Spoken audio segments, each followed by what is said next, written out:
Alright, here we are again for lecture or lesson 18 of CENG 3306.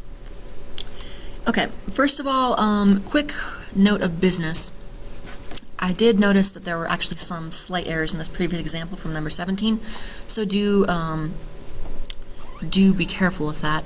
This here, first of all, you may notice that there is a discrepancy here between the diagram here, the problem diagram, and the torque diagram. Sorry about that. The torque diagram is correct. This pi over 2 kilonewton meter clockwise load should have been applied at point C instead of point D. And this number here may also be a bit off, so that would change some of the numbers cascading through the rest of the equations. And let me just see if I have that number handy. It's actually slightly larger. It's, I believe, if I got this right this time, it's actually 5.75 times 10 to the negative 7. 5.75 times 10 to the negative 7, and again, this here should be applied not here, but here. So if you're working through the equation, if you are working through the equations and working through the problem and seeing some discrepancies, well, that's where that's coming from. So sorry about that, just to err is human, etc., etc. All right, now we're moving on to some new material. I would like to talk about, for the rest of the lecture, for lesson 18, I'm going to talk a bit about failure theory. And this is found in section, what we're going to be going over today, or right now, is found in section 10.7 from the book, from the Hilbert text.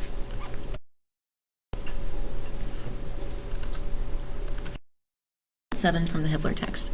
And our objectives here are to, actually our one objective is to use the appropriate failure theory to design and analyze structural members made of brittle and or ductile materials. Okay, so let us do a bit of review first. Before we talk about failure theory, I should probably review a bit what precisely we mean by failure.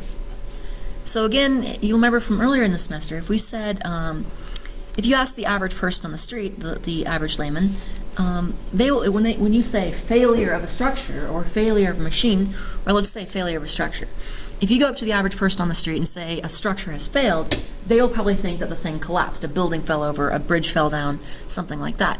If I say a machine failed to our mechanical engineering friends, maybe you'd have an idea of, well, maybe they think a machine just turns off, or maybe they're thinking more, or they say, okay, like if we think of an aerospace example, if I say the plane failed, you're going to have a dramatic image in your head of a plane falling out of the sky.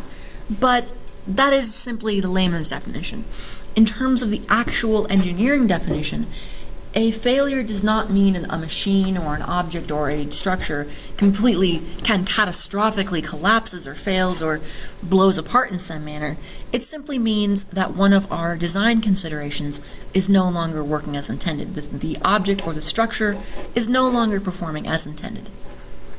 So let's review what I mean by this. So, what do I mean by failure? Again, let me just explicitly write out what I mean by failure.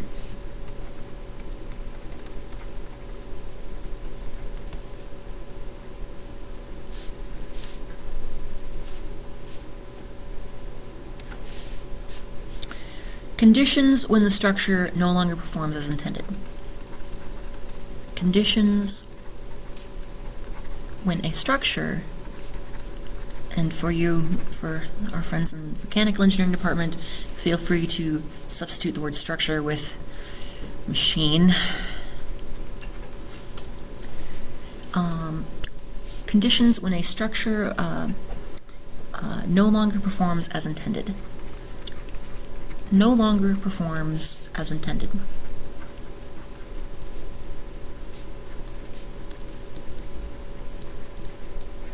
In other words, one of these or more may be failing. So maybe strain is too much, epsilon y.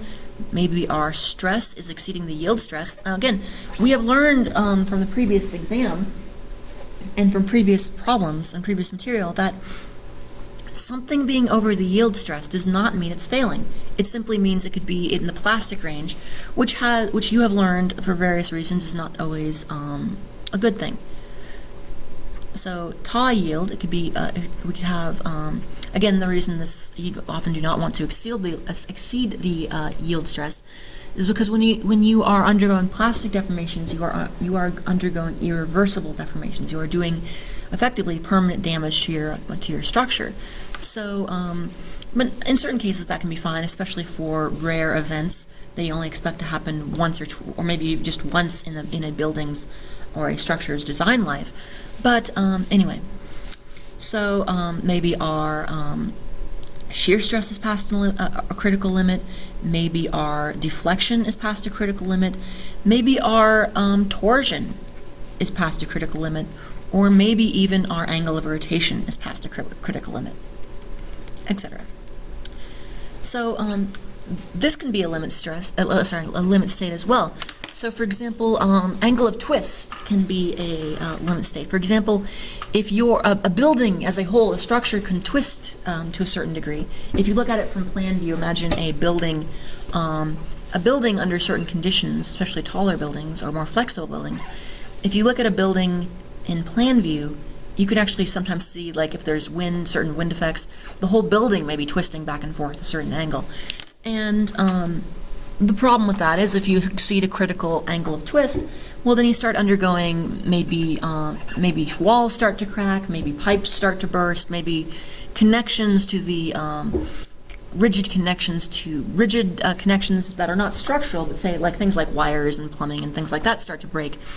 The structure itself may be perfectly sound, but its utility is being dramatically diminished because of exceeding a certain limit state. That's just an example. Okay. So I am going to discuss a few certain material tests that we're going to look at. So again, and then design evaluation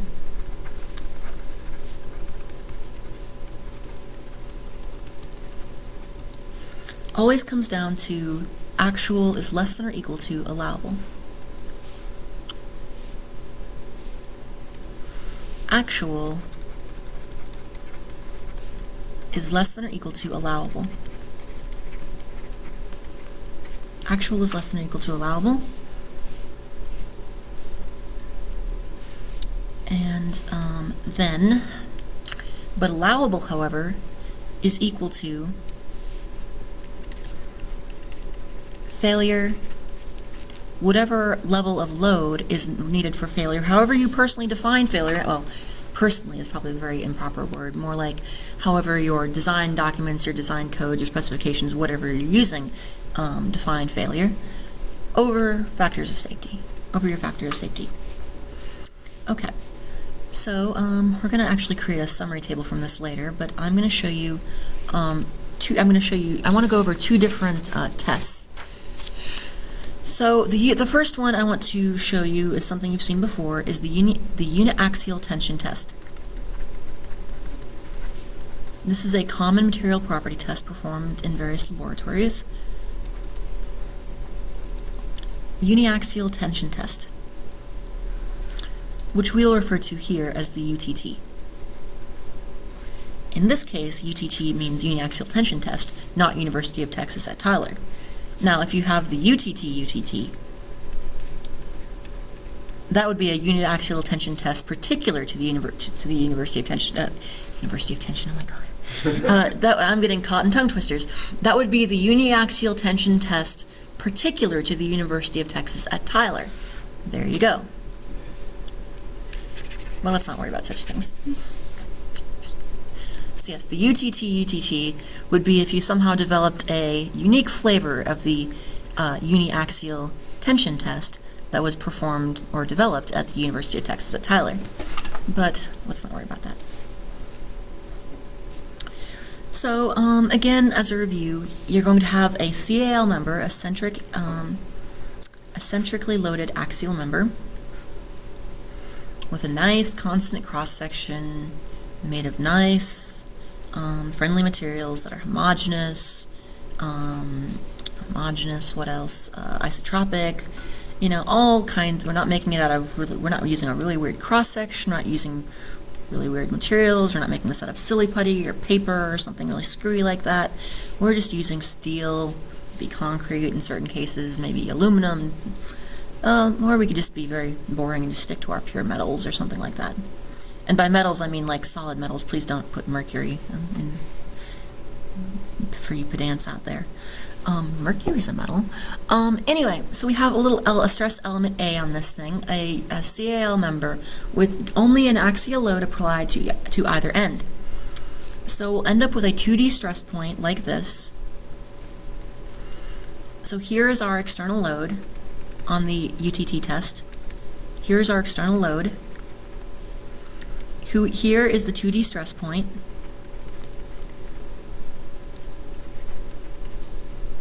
Here is the 2D stress point, and that will be here, A. And if we have our 2 points from Mohr circle are H and R V, so 2D stress point, we have simply a normal stress, but we can get we will get shear stress out of this at different planes. Sigma x is P over A here,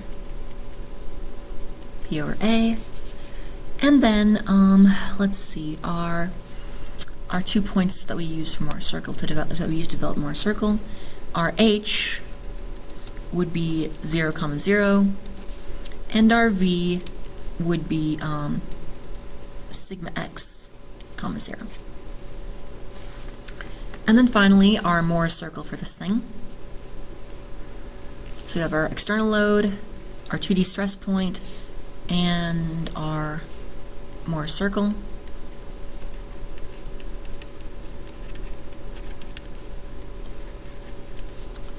Mohr circle is going to be fairly straightforward.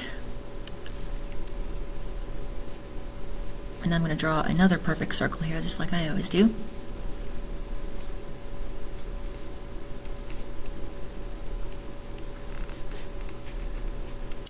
With our normal stress on X and our shear stress on the Y, etc., etc. And our Mohr circle will look like this. Another perfect circle, just like every time. And here I'm going to have our sigma 1, and our sigma 2 is actually going to be 0 in the uniaxial tension test. Then we have a sigma average, sigma AVG for average, and a Tomax. And this thing is rotated our usual 2 theta s. Okay, and then our formula is going to be Tomax equals sigma 1 over 2 or sigma max over 2. And this is not always the case, but again, this is not always the case with Mohr circle, obviously, but this is just the particular case for the uniaxial tension test. That is the state of stress in any uniaxial tension test. Okay. Questions on that? Should be a review. Okay. Fairly simple. You've seen that. Now I also want to mention the pure torsion test, which we may have discussed before, but let's just put it here again. So it's just like the uniaxial tension test, what is a pure tension test. The pure except you gotta, we could talk about shear stress again. I'm hesitant to call it pure tension, but, well, at least in the sense that the external loads are pure tension. Okay, so let us consider the pure torsion test. In the pure torsion test, the only loads that I'm applying to a member are torsional. So this is going to be the PTT. We have such creative names for these things. The PTT.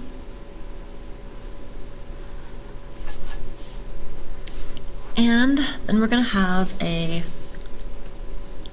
so we're going to have the same kind of CAL member, but I'm going to apply a very different loading to this thing. I'm going to apply a very different loading to this thing. So consider maybe a simple circular CEL member. And we are going to assume this is elastic again, elastic, homogeneous, isotropic, all that usual jazz.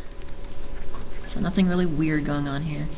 Although, I shouldn't call that weird, but just everything, I should say, just nice and friendly. Everything is nice, happy, friendly. We're having trees, Bob Ross trees, happy trees. So we have a torsion of capital T applied, one clockwise and one counterclockwise, applied simply at the member ends, and by applying them at the member ends, this will mean that we have a constant torque diagram. And so the stress element, let me draw the stress element here. I'm going to have just a stress element at some point here.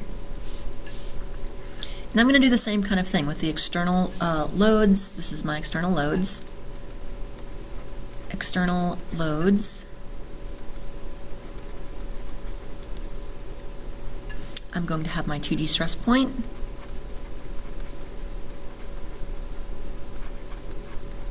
And below that I'm going to have more circle.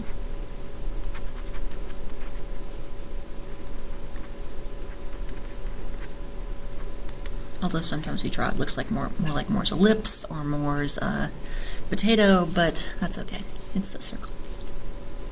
As long as we all know that, we'll be fine.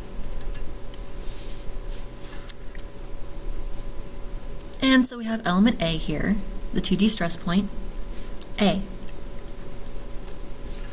And as drawn, this is going to be basically at our normal orientation along the x-axis and etc. This is going to be in pure shear stress. But we know we can't have pure shear stress on all planes, so things are going to be a bit more complicated. Ta and ta. And here, ta is going to be determined again by TR over J. However, ta max is going to be equal to sigma max, or simply equal to sigma 1. If we start thinking about how the Moore circle needs to be constructed, that's what we'll have. So let me label the points here. If I have my V, this is going to be at 0, negative ta. And then here at the H, my H would be 0, ta. Hopefully this isn't making you 0, comatose, but this is 0, ta. Okay, so then Moore circle. It's actually going to be the circle, the Moore circle of a element in the pure torsion test is actually going to be centered right at 0. So I'm going to have a circle like this with my perfectly straight axis and my perfectly circular Moore circle. If your eyes seem to indicate that this is not a perfect circle, your eyes are lying. So here's going to be my H here, and my V here. My sigma average is actually going to be 0. Sorry, my sigma average, my normal stress, is actually going to be 0. That makes sense. The overall average normal stress should come to be 0 because there's no axial load on this thing. So we have the sigma and the ta, and then this one is sigma 1 or sigma 2, which are just going to be equal in magnitude to the ta max. Sigma 2 and ta max. Here, ta max. And there we have it. So this is our guiding relationship here. And a bit of note,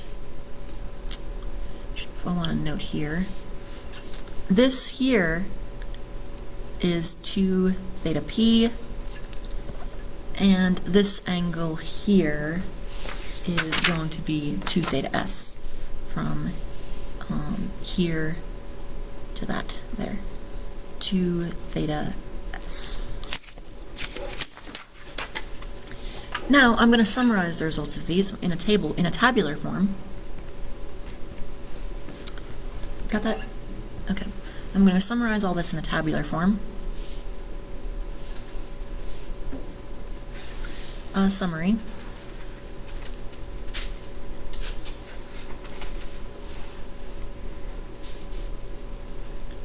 So UTT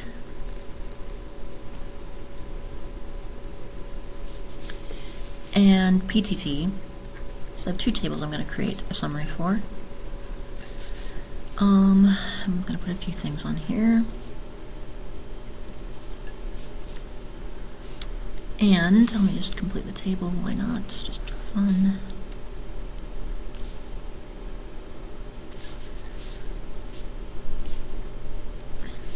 So I want to have the, for each of these, let's compare the sigma max and the theta p and the tau max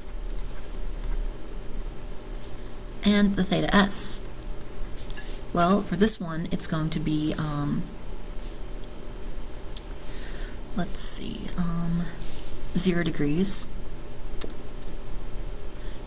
In other words, where are these things occurring is what I'm after. Where is the angle of maximum shear, normal stress and the angle of maximum shear stress? And for this one, it's at 0 degrees, or in other words, it's transverse. And this one, it's at 45 degrees. Here, the maximum shear stress is at 45 degrees. And for this one, this is also transverse at 45 degrees. Or sorry, at 0 degrees. So these two, they're at 45 degrees, and this is at 0 degrees. Okay? Let's see. So in other words, we can think of this, for the UTT, the principal plane is already, we're already at the principal plane, so we don't need to rotate. For the tau max, for the pure torsion test, we're already at the state of maximum shear stress, so no need to rotate it to a theta s.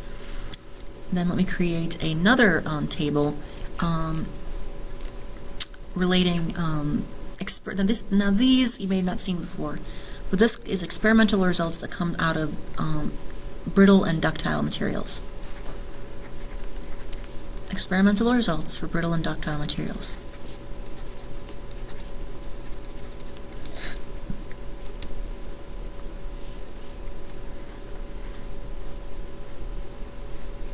So, it's going to be a similar table, but a little bit different. For our uniaxial tension test, our pure torsion test, and then failure due to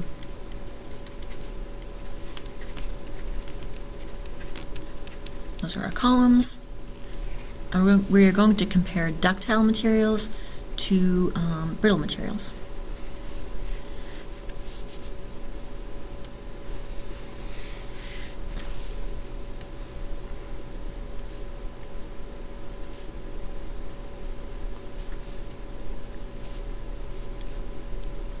So this is so let's look at the ductile failure plane. If you put a metal, put steel in here, put aluminum, etc. Ductile failure plane. Brittle failure plane.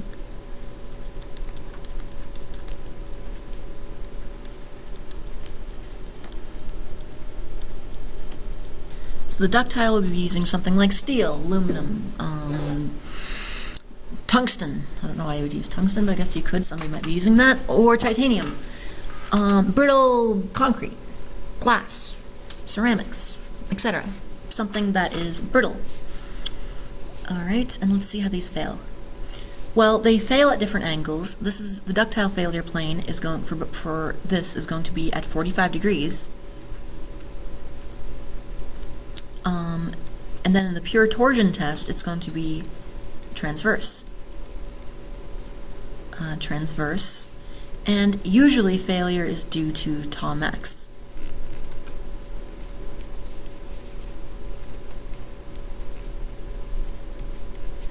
So usually ductile materials actually fail due to maximum shear stress.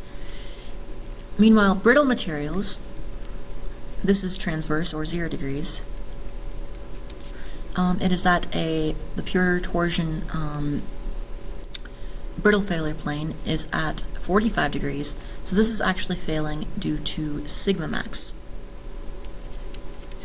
Notice this 45 degrees matches up with this, and this transverse matches up with this.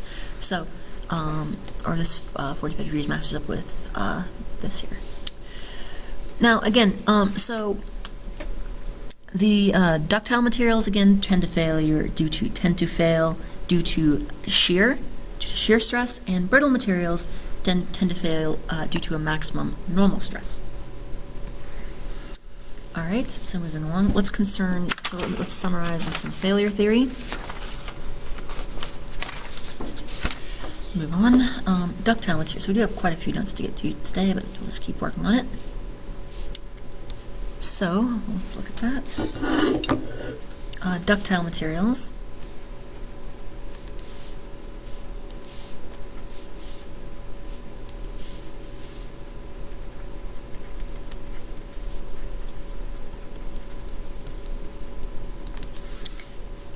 Ductile materials and brittle materials.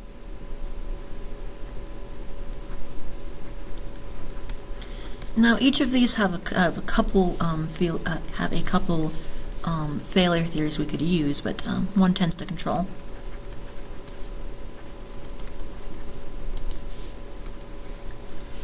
So let's see. Let me just write these out.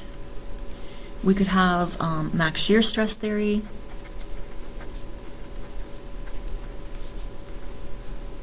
Max shear stress theory. Max normal stress theory.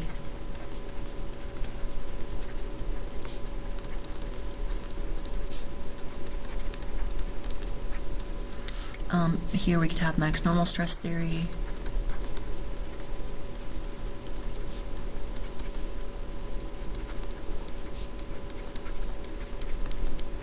We can also sometimes have to worry about Moore's failure criteria, which is something different. Moore's failure criteria based around Moore's circle.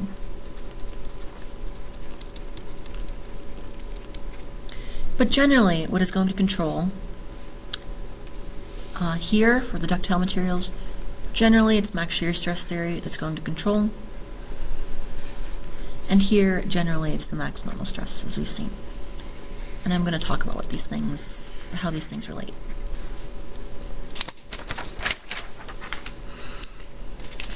Okay, so let us look at max normal stress and max shear stress theory. Let's really spell these out. Let's see. Max normal stress and max shear stress theory. Max normal stress theory.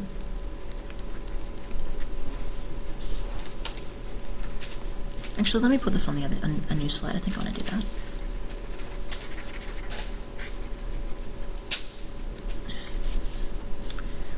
Not using paper, we can be as inefficient with slides as we wish.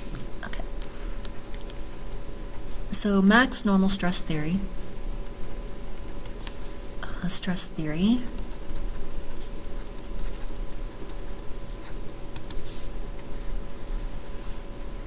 And we'll compare this to max shear stress theory.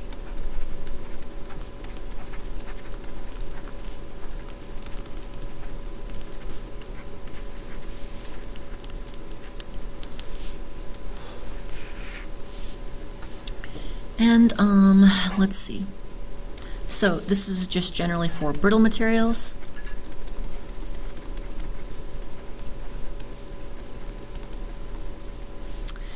There's certain let's see. So I want to talk about what they're for, when they fail, and then design criteria. And I'll provide some other notes for this. And this fails in rupture. It fails via rupture.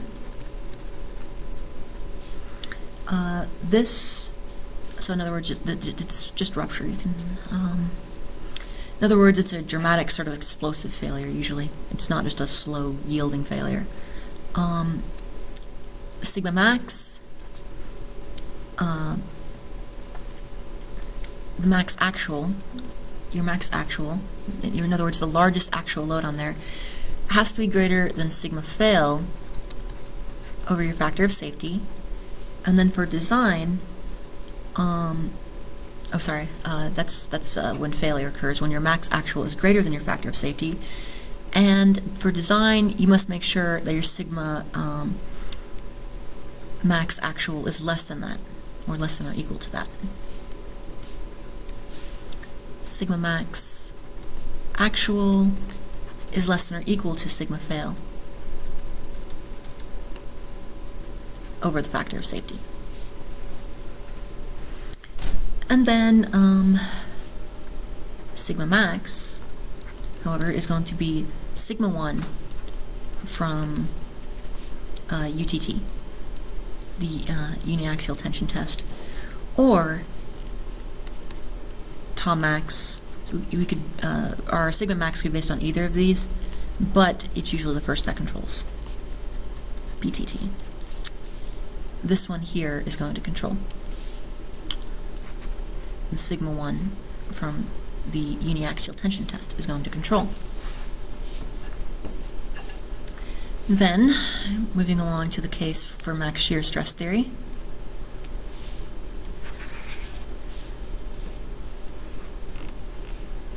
And this is going to be for ductile materials. So I'm just going down the rows. Ductile materials. Let's see, I'm going to just say when they fail. Failure when. And design. Some design notes. Oh, don't need that. So these are going to, ductile materials are not going to fail due to rupture, they're instead going to fail due to yielding. So you're going to have some warning, thankfully. This is why we'd like to use ductile materials when we can in engineering. They're nice and friendly in the sense that brittle materials, when they fail catastrophically. If a concrete column is going to fail, you won't have any advanced warning because it'll simply be rupturing. But yielding, you do have advanced warning. You can see it yielding, etc., etc. Anyway, this is when tau max, the max actual loading, the maximum actual shear stress is greater than or equal to the shear stress needed for failure, tau fail, over the factor of safety.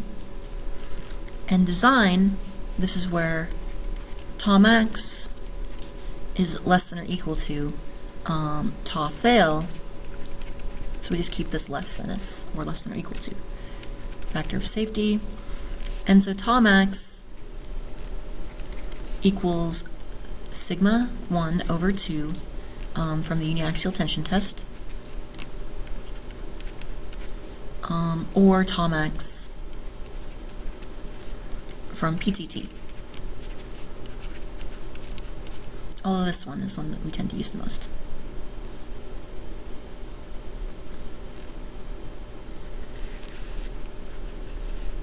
Here. Okay.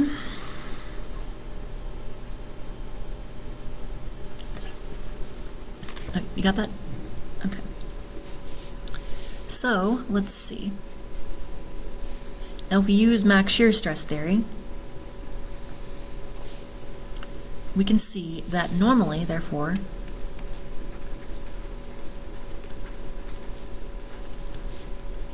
your tau is going to be your sigma over 2. Your controlling shear stress is going to be half your controlling normal stress. Max shear stress theory.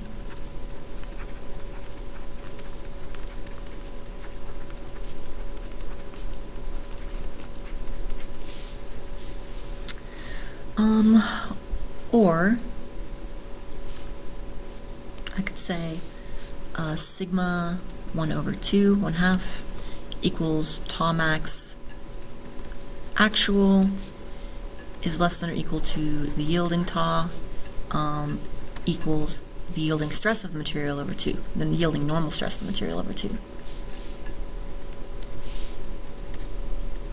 Sigma y over 2. So we could look at a few different cases. If the absolute value of sigma 1 is less than or equal to sigma yield, we'll have a Mohr circle like this. I'm just going to draw a couple more circles here, like this. Sigma and tau, and we'd have a sigma 1 here. Sigma 1 here. Like this. So this would be, you can see sigma 1 would be twice of tau. If, what if you have the absolute value of sigma 2 is less than or equal to sigma y? Well, we have a different one. So let me, actually we have to go into the, I need to redraw this. This axis isn't going to work. We need some negatives here. Here. So, and our Mohr circle is actually going to be here. Like this. With a sigma 2 over here, normal stress 2, principal normal stress 2, a sigma and our tau here. And then finally, a third case, we could say if the absolute value of sigma 1 minus sigma 2 is less than or equal to the yield stress, the yield normal stress, we would end up with this, the same kind of half relationship, but it's going to be, the circle is going to be crossing the y-axis. Like this, here. Another perfect circle on my part. Here, so sigma tau up here, and then sigma 2 and sigma 1 here. And the formula governing this would be sigma 1 minus sigma 2 over 2 equals tau max is less than or equal to tau y equals sigma y over 2. So maybe I'll work through an example showing how we can use some of this stuff. So this lecture today is a very we're getting into very fundamental stuff. We're just talking, we're very much talking sort of fundamentals here, very basic stuff, very abstract. But let us consider a, let's consider an example.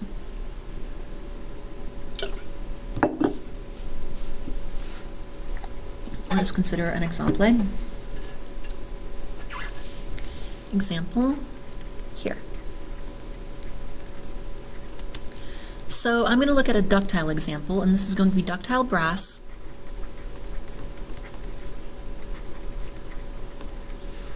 And I'm going to tell us that sigma yield, the normal yield stress, is going to be 114 megapascals. 114 megapascals.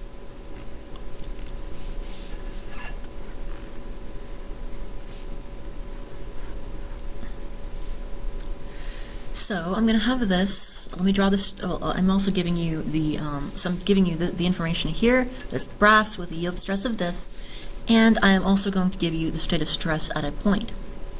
So we have, at some point on the member, we have this kind of loading condition, 60 megapascals here.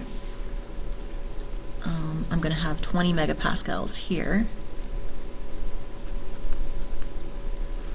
Then I'm going to have shear stress in a negative state here.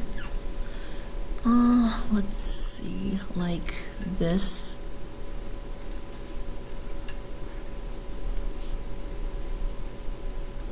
And so my 2 points, H and V, H and V, V is going to be 60, 30, and H is going to be negative 20, negative 30. That's what I'll use for Mohr circle. And all of this is given here, and I want to find determine if loading, so this is this is going to be a shaft, it's going to be a drive shaft or something like that, if loading causes shaft to fail according to max shear stress theory. According to the max shear stress theory.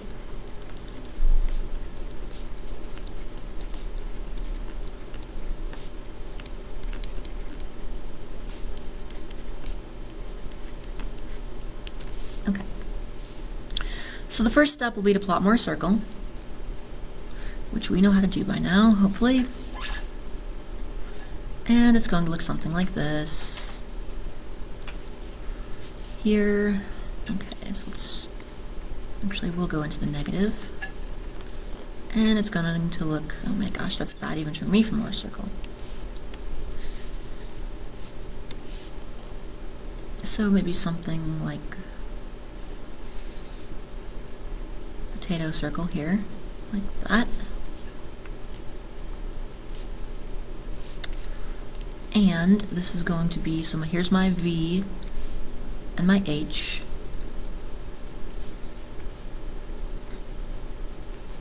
V and H, and they meet at the average stress, which we'll see in a minute. So I'm just going to tell you the results, and I'll show you how we find this. This is at 20. Again, this is the same kind of stuff you've seen before. And 30. And first of all, the sigma average is going to be 60 plus negative 20 over 2, which is going to be 20 megapascals in tension. All right, R is going to be sigma x minus sigma y over 2 squared plus tau xy squared, and all of that inside a big old square root. And that, if you plug and chug, just the square root of 60 plus, or actually minus negative 20. It'll come to be a plus, but then, yeah, let's see where that comes from. Minus negative 20 over 2 quantity squared plus negative 30 squared, and that comes to, that's where our 50 megapascal radius comes from. 50 megapascals. Sigma 1 is just going to be sigma A of AVG plus R, which is just 50 plus 20 is 70 megapascals in tension, and sigma 2 will be sigma average minus R is going to be, let's see, that's going to be just R20 minus R50, so negative 30 megapascals, or you can think of this as 30 megapascals, P, we start with an M, not a P, megapascals in compression.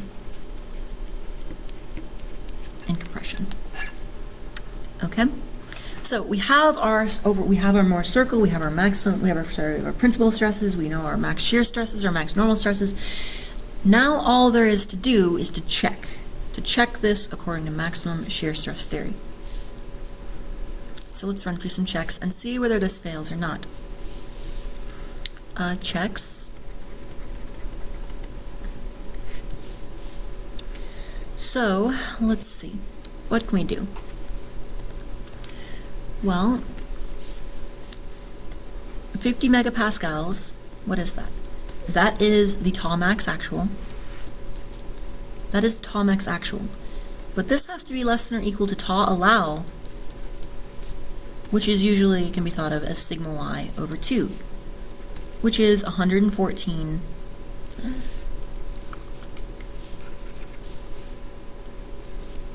megapascals over 2, which is 57 megapascals. I cannot write today, that's supposed to be capital M. megapascals. So 50 is indeed less than 57. I took pre-algebra. I know that 50 is less. Actually, I know that from even, I took elementary school math. I know 50 is less than 57, so we're good there. Okay, so that's one check, but should we check the other ones? And yes, we should. So are there others? Others. Any others? Let's look at those. Well, let me look at the three conditions that we saw earlier. Well, let me look at is the absolute value of sigma 1 less than or equal to sigma y? Let's look at that one. Is the absolute value of sigma 2 less than or equal to sigma y? Look at that one. And finally, is the absolute value of sigma 1 minus sigma 2 less than or equal to sigma y? And so I'm going to work through all those. And so we get 70 megapascals.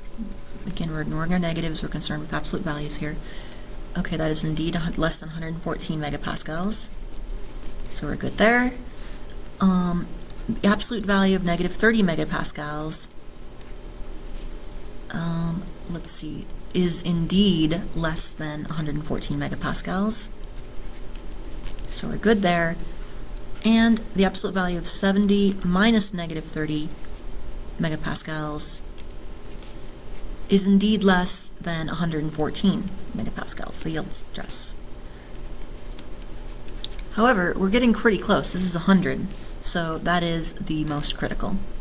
That's one we have to watch out for and look out for, etc. So this one here is the most critical. So what is my effective factor of safety? How much extra do I actually have here? Actual factor of safety? Well, it's going to be determined by my critical load case, or I shouldn't say load case, critical stress condition. Sigma 1 minus sigma 2 is less than or equal to sigma y over Fs, and we will find here that factor of safety is equal to 114 megapascals over 100 megapascals, not 1,000, 100 megapascals, which is simply equal to 1.14.